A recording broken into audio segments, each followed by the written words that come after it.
Hello everyone, welcome to my YouTube channel Unstoppable Mentor. जैसे कि मैंने मिडिवल हिस्ट्री के 3 पार्ट करा दिए, ये 4th पार्ट है। जो लास्ट पार्ट था 3rd पार्ट, उसमें था बहमनी राज्य। उसके बाद आपके कुछ आंदोलन और छोटे छोटे राज्य आते हैं। उसके बाद आंदोलन बहुत थोड़े इंपॉर्टेंट है, उनको मैं उनकी एक स्पेसिफिक वीडियो बना दूंगा अलग से। अभी पहले मुगल साम्राज्य कंप्लीट करते हैं।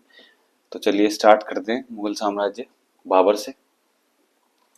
ठीक है, तो मुगल वंश का संस्थापक कौन था? बाबर। कौन था? बाबर। मैंने आपको पहले वीडियो में भी बताया था कि जो दिल्ली सल्तनत जो मैंने पूरी कंप्लीट करवाई है, कि बाबर को किसने इनवाइट करा था? बाबर को इनवाइट करा था दौलत खान लोधी और आलम खान ने। ठीक है, तो आप याद कैसे करेंगे? इसका जो पहला युद्ध था 1526 में, वो इब्राहिम लोधी से हुआ था। इब्राहिम लोधी से। ठीक है, पानीपत का। तो किसने इनवाइट करा था? दौलत खान लोधी और आलम खान लोधी। सॉरी सॉरी, आलम खान ने। ठीक है, तो आप इसे याद कैसे करेंगे? कब इसको ऐसे रिलेट करिए कि इब्राहिम लोधी के चाचा आलम खान ने सुपारी दी थी इब्राहिम लोधी की, किसको? बाबर को। तो जब सुपारी देते हैं तो क्या लगता है? पैसे, यानी दौलत। क्या लगती है? दौलत। तो क्या हो गया? दौलत खान लोधी और आलम खान, यानी उसका आलम यानी समय, उसका समय बिगाड़ दो। ठीक है, ये ऐसे याद हो जाएगा। तो मुगल वंश का संस्थापक कौन है? बाबर। तिरुमण राजवंश का सदस्य था। तिरुमणों ने इतिहास में 2 प्रसिद्ध राज साम्राज्य की स्थापित किए थे। फारस और मध्य एशिया में तिरुमण साम्राज्य 1370 1370 से 1507, और भारतीय उपमहाद्वीप में मुगल साम्राज्य 1526 से 1857, 1526 से 1857। बाबर एवं उत्तरवर्ती मुगल शासक तुर्क एवं सुन्नी मुसलमान थे। बाबर ने मुगल वंश की स्थापना के साथ पद पादशाही की स्थापना की, जिसके तहत शासकों को बादशाह कहा जाता था। ठीक है, जो मुगल का पद जो है वो कितने स्थापित करा था? मुगल वंश का स्थापना भी इसने करी थी, और पहला पद इसको ही पहला जो पद ग्रहण करा था वो इसने करा था। तो पद पातशाही भी इसने ही पद पातशाही भी इसने स्थापित करी थी। ये भी इंपॉर्टेंट है। तो जो इंपॉर्टेंट है फैक्ट, जिसे बोलूंगा इंपॉर्टेंट, उसको हाईलाइट कर लेना और उसे याद कर लेना। मैं हाईलाइट करना भूल भी जाऊं ऐसे, तब भी आपको उसे रेड पेन से या फिर आपके पास हाईलाइटर होना चाहिए, उससे हाईलाइट करें और सिर्फ आपको वही फैक्ट याद करने हैं। ठीक है, तो पद पातशाही की भी स्थापना की थी बाबर ने। ठीक है, तो बाबर का जो कार्यकाल था कब से कब तक था? वो 1526 से 1530। तो बाबर जो था वो तैमूर वंशी था। तैमूर लंग के बारे में सुना होगा आपने। तो कौन था ये? तैमूर वंशी। ये कौन था? तैमूर वंशी। क्यों, कौन था बाबर? तैमूर वंशी। ठीक है, तो बाबर तैमूर वंशी था। आगे बढ़ते हैं। इसका कार्यकाल कब से कब तक था? 1526 से 1530। बाबर का जन्म फरवरी 1483 में हुआ था। इसके पिता का नाम उमर शेख मिर्जा। इसके पिता का नाम भी पूछा जाता है। इसके पिता का नाम क्या है? उमर शेख मिर्जा। तो जो मुगल साम्राज्य की स्थापना किसने करी? बाबर ने। किसने करी थी? बाबर ने। ठीक है, इसके पिता का नाम, इसके पिता का नाम क्या है? उमर शेख मिर्जा। क्या है? उमर शेख। तो मुगल जो स्टार्ट हुए थे, मुगल जो स्टार्ट हुए थे, उनकी क्या कुछ कोई डेट स्टार्ट हुई होगी? तो क्या यानी उम्र, हमारी भी तो कोई किसी डेट से उम्र स्टार्ट होती है। तो इसके पापा का नाम क्या है? उमर शेख मिर्जा, क्योंकि इसने मुगलों की उम्र स्टार्ट करी थी। किसने? बाबर ने। इसके पिता का नाम क्या हुआ? उमर शेख मिर्जा। और यही डेट, यानी कैलेंडर से लेट करो इसे, कैलेंडर। ठीक है, तो इसने इसको बाबर को एक उपाधि मिली थी, किसकी? कलंदर की। यहाँ से कलंदर की उपाधि मिली थी, वो भी याद हो जाएगा आपको। ठीक है, उमर शेख मिर्जा फरगान नामक छोटे राज्य के शासक था। बाबर फरगान की गद्दी पर 8 जून 1494 में बैठा।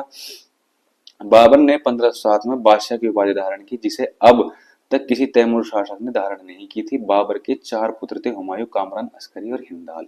ठीक है, ये चारों पुत्र इंपॉर्टेंट है, चारों पुत्र याद होने चाहिए आपको। और बादशाह की उपाधि धारण करने वाला पहला तैमूर वंशी था, ये तैमूर शासक था। ठीक है, ये भी इंपॉर्टेंट है।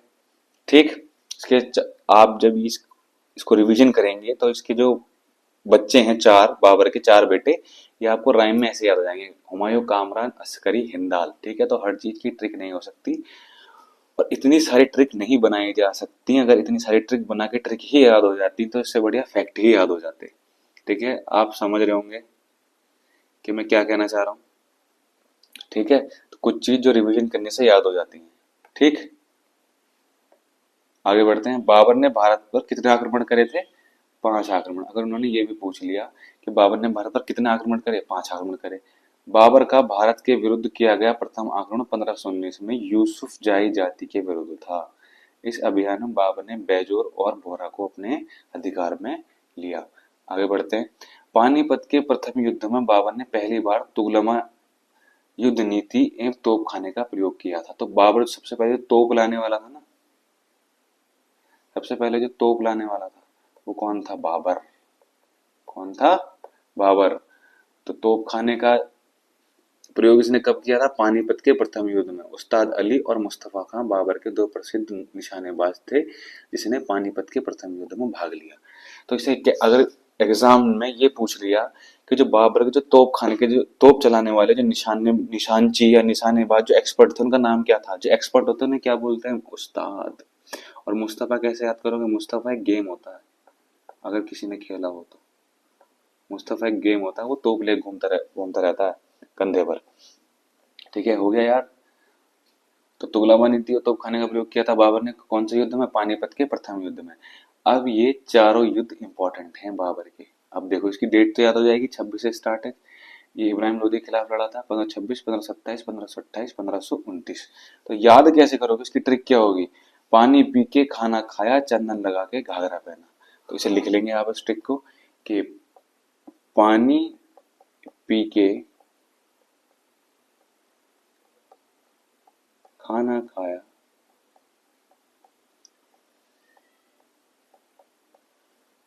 चंदन लगा के घाघरा पहना। ठीक है, इस ट्रिक को आप याद कर लेंगे, लिख लेंगे या तो। पानी पी के खाना खाया, चंदन लगा के घाघरा पहना। ठीक है, पानी से पानीपत का युद्ध, खाना से खानवा का युद्ध, चंदन से चंदेरी का युद्ध और घाघरा से घाघर का युद्ध। ठीक है, अब 26, 27, 28, 29 ये भी याद हो गया। अगर उसने ये पूछ लिया एग्जाम में कि किसके साथ लड़ा था पानीपत का प्रथम युद्ध? इब्राहिम लोदी। ठीक है, ये तो याद ही रहेगा आपको। जो पहला युद्ध था 1526 में, इब्राहिम लोदी के साथ था। दूसरा कैसे याद करोगे? खानवा। किसके? राणा सांगा। साग खाया जाता है, खानवा का युद्ध। ऐसे याद कर लेना, साग खा के लड़ा था ये। कैसे याद करोगे? साग खा के लड़ा था। ठीक, नेक्स्ट चंदेरी का युद्ध। देखो, चंदन और मेहंदी लगाई जाती है, मेहंदी यानी मेदनी राय। घाघरा, अफगानों को आपने देखा होगा, ये घाघरा पहन के रहते थे, इस टाइप जितने भी राजा थे। ठीक है, ऐसा कुछ क्राउन, ये घाघरा टाइप पहन के रखते थे जितने भी राजा थे। ठीक, तो पानी पी के खाना खाया, चंदन लगा के घाघरा पहना। 26, 27, 28, 29 इब्राहिम लोदी, राणा सांगा, मेदिनी राय और अफगानों के साथ। समझ में आ गया? इब्राहिम लोदी मध्य, अभी नेक्स्ट लाइन पढ़ रहा हूं मैं। इब्राहिम लोदी मध्यकाल का प्रथम शासक था जो युद्ध स्थल में मारा गया। इसके साथ उसका मित्र ग्वालियर के राजा विक्रमजीत भी युद्ध स्थल में मारा गया। ये इंपॉर्टेंट है, इस टेबल को इंपॉर्टेंट कर लेना। ये युद्ध इंपॉर्टेंट है और ये भी उसकी डेट और किसके साथ लड़ा, ये सब कुछ इंपॉर्टेंट है। ठीक, हुमायूं ने कोहिनूर हीरा ग्वालियर के दिवंगत राजा विक्रमजीत के परिवार से प्राप्त किया था। इतना इंपॉर्टेंट नहीं है। नेक्स्ट फैक्ट, बाबर को अपनी उदारता के लिए कलंदर की उपाधि मिली। मैंने ट्रिक बता दी है, इसने ही मुगल साम्राज्य स्थापित करा था। ठीक है, तो कैलेंडर स्टार्ट इसने करा, तो उपाधि किसको मिलेगी कलंदर की? बाबर को। बाबर ने मुसलमानों को तमगा नामक कर से मुक्त किया था। कौन से कर से मुक्त किया था बाबर ने? तमगा। ठीक है, इंपॉर्टेंट, हाईलाइट कर लेना इसको। खानवा युद्ध में बाबर ने राणा सांगा के खिलाफ जिहाद का नारा दिया। युद्ध में विजय के बाद गाजी की उपाधि धारण करी। ठीक है, तो जिहाद का नारा कब दिया था राणा सांगा के खिलाफ? 1527 में खानवा के युद्ध में। किसका नारा दिया था? जिहाद। ठीक है, 30 जनवरी 1528 को जहर दे देने के कारण राणा सांगा की मृत्यु हो गई। आगे बढ़ते हैं, इतना इंपॉर्टेंट नहीं है। बाबर ने बंगाल के शासक नुसरत शाह के साथ 6 मई 1529 को एक दूसरे के संप्रभुता का सम्मान करने का वादा करते हुए एक संधि की, जिसमें इसके अनुसार नुसरत शाह ने अफगान विद्रोहियों को शरण न देने का वचन दिया। तो बाबर और नुसरत शाह की भी संधि कब हुई थी? 1529 को। ठीक है, लड़ाई भी कब साथ हुई थी अफगानों के साथ? 1529 में। ऐसे याद हो जाएगा। ठीक है, ऐसा आया नहीं है तब भी याद कर लेना। नेक्स्ट पॉइंट, करीब 48 वर्ष की आयु में 26 दिसंबर 1530 को आगरा में बाबर की मृत्यु की। बाबर कहाँ मरा था? आगरा में। अब जितने भी ये मुगल शासक है इनकी जो कब्र है इंपॉर्टेंट है कि किसकी कब्र कहाँ पर है। ठीक है, आगे बढ़ते हैं। प्रारंभ में बाबर के शव को आगरा के आरामबाग में दफनाया गया, बाद में काबुल उसके द्वारा चुने गए स्थान पर दफनाया गया। ठीक है, तो क्वेश्चन कैसे बनेगा? बाबर को पहले कहाँ दफनाया गया? आगरा के आरामबाग में, देन उसके बाद काबुल में। तो बाबर की कब्र है कहाँ? काबुल में। अगर तुम्हें फैक्ट याद भी हो गया, अगर एग्जामिनर ने ये पूछ लिया कि उसे सबसे पहले कहाँ दफनाया गया था, कहाँ दफनाया गया था? आगरा के आरामबाग में। ठीक है, बाबर की मातृभाषा तुर्की थी, लेकिन वह अरबी और फारसी का भी अच्छा ज्ञाता था। बाबर की मातृभाषा क्या थी? तुर्की। बाबर ने अपनी आत्मकथा बाबरनामा तुर्की में लिखी थी, जिसका अनुवाद फारसी भाषा में अब्दुल रहीम खाने खाना ने किया था। ठीक है, तो ऑटोबायोग्राफी, बाबर एक ऐसा राजा है जिसने, या फिर सुल्तान है जिसने अपनी आत्मकथा खुद लिखी थी। कौन है वो? बाबर। नाम क्या है उसका? बाबरनामा। उसकी आत्मकथा का ऑटोबायोग्राफी क्या है? बाबरनामा। और इसका कौन सी भाषा में थी ये पूछा जाएगा। बाबरनामा कौन सी भाषा में थी? तुर्की में। क्यों? क्योंकि उसका फारसी में भी अनुवाद हुआ है। तो फारसी में अनुवाद किसने करा है? अब्दुल रहीम खाने खाना। अपनी आत्मकथा में बाबर ने औपचारिक बागों की योजनाओं और उनके बनाने में अपनी रुचि का वर्णन किया है। अक्सर ये बाग दीवार से घिरे होते थे तथा कृत्रिम नहरों के द्वारा 4 भागों में विभाजित आयताकार आहतों में स्थित थे। 4 समान हिस्सों में बटे होने के कारण ये 4 भाग कहलाते थे। आप आगरा जाएंगे, लाल किला जाएंगे तो वहां देखना, वहां इस टाइप में स्क्वायर शेप में ऐसे, और बीच में नाली टाइप, इसने आर्टिफिशियल नहर बोल रहे हैं इनके बारे में। ऐसे यहाँ घास होंगी ऐसे, तो ऐसे इन 4 बाग की बात कर रहा है। अगर जब आप जाएंगे तो 4 बाग का जिक्र जो था वो अपनी बाबरनामा में बाबर ने किया था। पर 4 बाग बनाने की परंपरा की शुरुआत कब हुई थी? अकबर के काल में। ठीक है, तो बाबर, नेक्स्ट पॉइंट, बाबर को मुबाइन नामक पदशैली का भी जन्मदाता माना जाता है। इंपॉर्टेंट, मुबाइन। कौन सा? मुबाइन। इंपॉर्टेंट फैक्ट है ये, याद कर लेना। बाबर प्रसिद्ध नक्शबंदी सूफी ख्वाजा उबैदुल्ला एरार का अनुयायी था। अनुयायी यानी शिष्य। बाबर का उत्तराधिकारी हुमायूं हुआ। ठीक है, आगे बढ़ते हैं हम, नेक्स्ट हुमायूं पर आते हैं। तो हुमायूं का कार्यकाल कब से कब तक है? 1530 से 1556। नसरुद्दीन हुमायूं, तो हुमायूं का पूरा नाम क्या है? नसरुद्दीन हुमायूं। ये पूरे नाम भी पूछ लेते हैं। तो हुमायूं का पूरा नाम क्या है? नसरुद्दीन हुमायूं। 29 दिसंबर 1530 को आगरा में 23 वर्ष की अवस्था में सिंहासन पर बैठा। गद्दी पर बैठने से पहले हुमायूं बदख्शां का सूबेदार था। कहाँ का सूबेदार था? बदख्शां का। अभी तक पूछा नहीं है, इंपॉर्टेंट फैक्ट है नहीं इतना। नेक्स्ट पॉइंट पढ़ते हैं। अपने पिता के निर्देश के अनुसार हुमायूं ने अपने राज्य का बंटवारा अपने भाइयों में कर दिया। इसने कामरान को काबुल, कांधार, मिर्जा अस्करी को संभल, मिर्जा हिंदाल को अलवर व मेवाड़ की जागीरें दी। अपने चचेरे भाई सुलेमान मिर्जा को हुमायूं ने बदख्शां का प्रदेश दिया। ठीक है, इतने इंपॉर्टेंट नहीं है, आगे बढ़ते हैं। 1533 में हुमायूं ने दीनपरा नामक नए नगर की स्थापना करी। ठीक है, इंपॉर्टेंट, कब करी थी? 1533 में। इंपॉर्टेंट है ये तो। ठीक है, 1539 में चौसा का युद्ध, फिर आगे लड़ेगा ये 1540 में कन्नौज का युद्ध। ये दोनों युद्ध किसके साथ हुए हैं? शेरशाह के साथ। किसके साथ? शेरशाह सूरी। ठीक है। 1529 में शेर खां हुमायूं के बीच हुआ। इस युद्ध में शेर खां विजयी रहा। इसी युद्ध के बाद शेर खां ने शेरशाह की पदवी ग्रहण की कर ली। ठीक है। अब बीलग्राम का युद्ध या फिर कन्नौज का युद्ध 1540, दोनों युद्ध इंपॉर्टेंट हैं। ठीक है। चौसा का युद्ध 1547 में हुआ था, किसके साथ हुआ था? शेरशाह के साथ। किसका? हुमायूं का। हुमायूं और शेरशाह के बीच में हुआ था।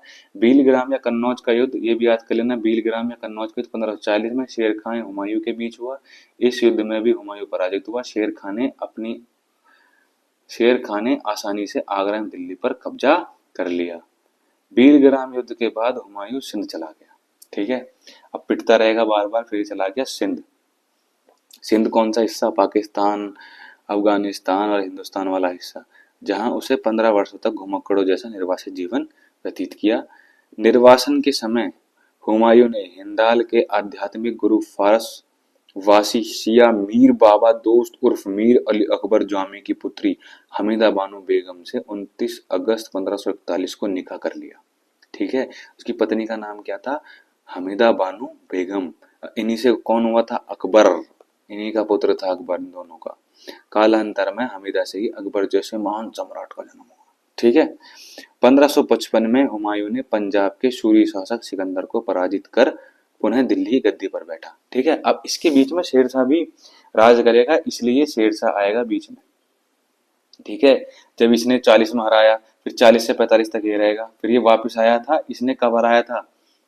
सरहिंद का युद्ध लड़ा था इसने 55 में।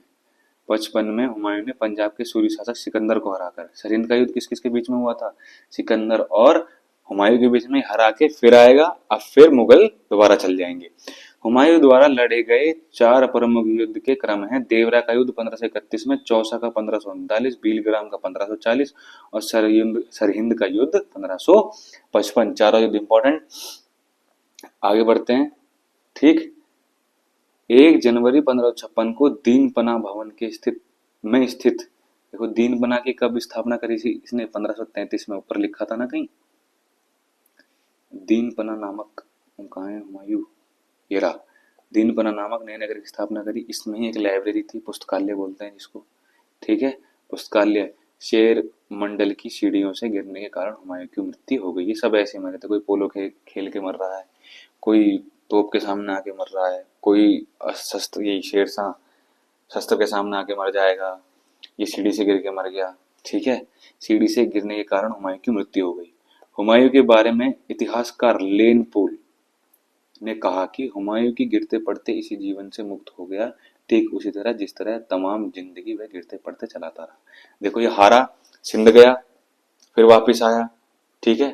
ज्यादा फाइट्स नहीं जीती इसने, फिर आया, सीढ़ी से गिर के मर गया। तो इसलिए ही लेन पूल ने कहा।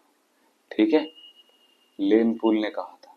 ये पूछ लेगा कि किसने कहा कि हुमायूं गिरते पड़ते अपना जीवन मुक्त अपने गिरते पड़ते अपने जीवन से मुक्त हो गया, ठीक उसी तरह जिस तरह तमाम जिंदगी वह गिरते पड़ते चलता रहा था।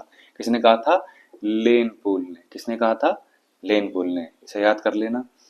हुमायूं नामा की रचना किसने करी थी? गुलबदन बेगम ने। किसने करी थी? गुलबदन बेगम ने।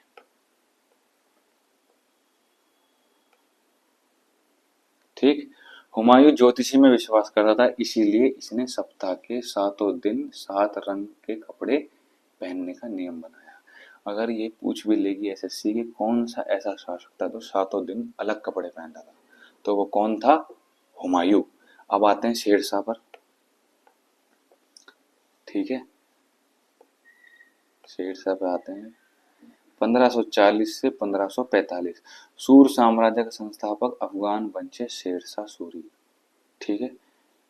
सूर, शेरशाह सूरी, सूरवंश का साम्राज्य का संस्थापक। ठीक है, याद हो गया ऐसे ही। Doctor KR. कानूनगो के अनुसार हरियाणा प्रांत में नारलोर महेंद्रगढ़ स्थान पर इब्राहिम के पुत्र हसन के घर वर्ष 1486 में शेरशाह का जन्म हुआ था। परमात्मा शरण का विचार है कि शेरशाह का जन्म वर्ष 1472 में हुआ था। इनके बचपन का नाम फरीद खां था। क्या था इसके बचपन का नाम? फरीद खां। इंपॉर्टेंट। इनके जैसे हुमायूं का नासिरुद्दीन हुमायूं था, ऐसे ही इसका नाम क्या था? फरीद खां। इसको तो शेरशाह की उपाधि मिली थी क्योंकि इसने शेर को मार दिया था एक बार में। ठीक है। यह सूर वंश से संबंधित था। इसके पिता का नाम हसन खां जौनपुर राज्य के अंतर्गत सासाराम के जमींदार थे। ठीक है, आगे बढ़ते हैं। फरीद ने एक शेर को तलवार के एक ही वार से मार दिया था। उसकी इस बहादुरी से प्रसन्न होकर बिहार के अफगान शासक सुल्तान मोहम्मद बहरार खां लोहानी ने इसे शेर खां की उपाधि दी। अब इसको याद कैसे करोगे, कैसे याद करोगे इसे कि शेरशाह सूरी ने शेर को मारा, ऐसे याद हो जाएगा एक बार में, किससे, तलवार से। इसे उपाधि किसने दी, लोहानी ने। तलवार किस चीज की बनी होती है, लोहे की। हो गया याद। तो इसको उपाधि किसने दी थी, शेरशाह सूरी की, फरीद खां को, महमूद बहरार खां लोहानी। खाली लोहानी याद रखना है, वो ऑप्शन में होगा तो लोहानी टिक कर देना है। ठीक है, मोहम्मद बहरार खां लोहानी। आगे बढ़ते हैं। शेरशाह बीलग्राम युद्ध के बाद दिल्ली की गद्दी पर बैठा। शेरशाह की मृत्यु कालिंजर के किले को जीतने के क्रम में 22 मई 1545 को हो गई। मृत्यु के समय वह उक्का नामक अग्नि शस्त्र चला रहा था। कालिंजर का शासक कीरत सिंह था। ठीक है, उक्का कोई शस्त्र था, मैंने ऐसा सुना है, फिर उसके सामने खड़ा होकर चलवा रहा था, इसे पता नहीं था उसका मुंह फेस किस साइड है, या तो वो फट गया था या उसके सामने खड़ा हुआ था वो इसको लग गया था। तो तोप काइंड ऑफ था वो, तो ऐसे मरा ये। तो कौन सा शस्त्र चला रहा था, उक्का, ये पूछ लेंगे कौन सा अग्नि शस्त्र था ये। आगे बढ़ते हैं। हिंद तथा ईरानी वास्तुकला के समन्वय का प्रथम उदाहरण है शेरशाह का मकबरा, जिसे सासाराम में झील के बीच ऊंचे टीले पर निर्मित किया है।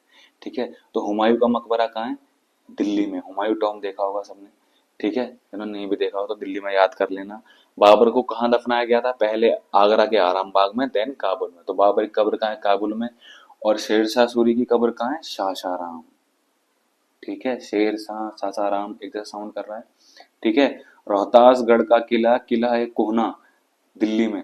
नाम मस्जिद का निर्माण शेरशाह के द्वारा किया गया था। शेरशाह ने रोहतासगढ़ के दुर्ग एवं कन्नौज के स्थान पर शेरसूर नामक नगर बसाया। ठीक, कौन सा नगर बसाया था इसने, शेरसूर। शेरशाह का उत्तराधिकारी उसका पुत्र इस्लाम शाह था। शेरशाह ने भूमि के माप के लिए 32 अंकन वाला सिकंदरी गज एवं सन की डंडी का प्रयोग किया। शेरशाह के समय पैदावार का लगभग 3/4 सरकार लगान के रूप में वसूल करती थी। इतना इंपॉर्टेंट नहीं है, जो इंपॉर्टेंट है बता रहा हूँ साथ साथ, तो इसलिए कंफ्यूज नहीं होना है। शेरशाह ने सोने के सिक्के, अशरफ, चांदी का रुपया 178 ग्रेन 178 ग्रेन तथा तांबे का दाम 380 ग्रेन 380 ग्रेन नाम सिक्के चलाए। तो शेरशाह ने कौन से सिक्के चलाए, अशरफ, चांदी का रुपया और तांबे का दाम। ये याद रखना, जैसे इल्तुतमिश ने चलाया था दिल्ली सल्तनत में चांदी का टका, तांबे का जीतल, और फिरोज शाह तुगलक ने चलाए थे अद्दा और विक। ऐसे ही करेंसी भी याद रखनी है, इंपॉर्टेंट बन जाते हैं। ठीक है, सॉरी ये, ठीक। चांदी का रुपया सर्वप्रथम शेरशाह ने जारी किया था, हाईलाइट कर लेना इसको। चांदी के रुपये तांबे के दाम का विनिमित 1:64 का था। ठीक है, शेरशाह के समय तांबे के अन्य सिक्के थे, अधौला, पावला, दमड़ी, जीतल। ठीक है, ये याद नहीं करना है, और जब सब याद हो जाए तब याद कर लेने से कोई दिक्कत नहीं है ज्यादा याद करने में। कबूलियत एवं पट्टा प्रथा की शुरुआत शेरशाह ने की थी। इंपॉर्टेंट, कबूलियत तो पट्टा प्रथा किसने स्टार्ट की थी, शेरशाह। ऐसे याद करना, शेर को पट्टा बांध के कबूल कराया जाता है ना, तो ट्रेनिंग ली जाती है सर्कस में, तो ऐसे याद कर लेना, शेरशाह सूरी ने स्टार्ट करा था पट्टा प्रथा और कबूलियत। ठीक है, शेरशाह ने 1541 में पाटलिपुत्र को पटना के नाम से पुनः स्थापित किया। इसने ग्रैंड ट्रंक रोड की मरम्मत करवाई। डाक प्रथा का प्रचलन शेरशाह के द्वारा किया गया। इंपॉर्टेंट, और जो उसकी शेरशाह ने 1547 में पाटलिपुत्र के को पटना के नाम से पुनः स्थापित किया। पाटलिपुत्र का नाम किसने रखा, पटना, शेरशाह सूरी ने। ठीक है, और ग्रैंड ट्रंक रोड की मरम्मत किसने करवाई, शेरशाह सूरी ने। पर ये बनाई किसने गई थी, चंद्रगुप्त मौर्य ने बनाई थी ग्रैंड ट्रंक रोड। इसने मरम्मत करवाई थी, कुछ किलोमीटर बढ़ाई होगी, पर जो ग्रैंड ट्रंक रोड बनवाई है, जीटी रोड बोलते हैं जिसे, जीटी रोड किसने बनाई है, चंद्रगुप्त मौर्य ने, चंद्रगुप्त मौर्य ने। ठीक है, लिख लेना इसे। ठीक है, डाक प्रथा का प्रचलन शेरशाह सूरी के द्वारा किया गया। मलिक मोहम्मद जायसी शेरशाह के समकालीन थे। बस मैं आज इस लेक्चर को यहीं खत्म करता हूँ, क्योंकि अकबर बहुत बड़ा है, अकबर और शाह जहांगीर एक बारी में कर लेंगे, देन शाहजहां और औरंगजेब एक बारी में कर लेंगे। आज का लेक्चर मैं ये खत्म करता हूँ। Thank you. अगर आपको ये लेक्चर पसंद आए तो प्लीज़ लाइक करें, सब्सक्राइब करें, शेयर करें। और इससे ज़्यादा कुछ नहीं आने वाला, सिर्फ इतना ही पढ़ना है। लूसेंट पूरी कवर कराऊंगा मैं आपकी। लूसेंट की जीएस करके आपको PYQ लगाने हैं, प्रीवियस ईयर क्वेश्चन। पिनाकल ले लेना या फिर कोई भी प्रीवियस क्वेश्चन की बुक ले लेना जिसमें MCQs होंगे ऑब्जेक्टिव टाइप, वो लगानी है। आपकी जीएस तैयार। ठीक है, बाय बाय।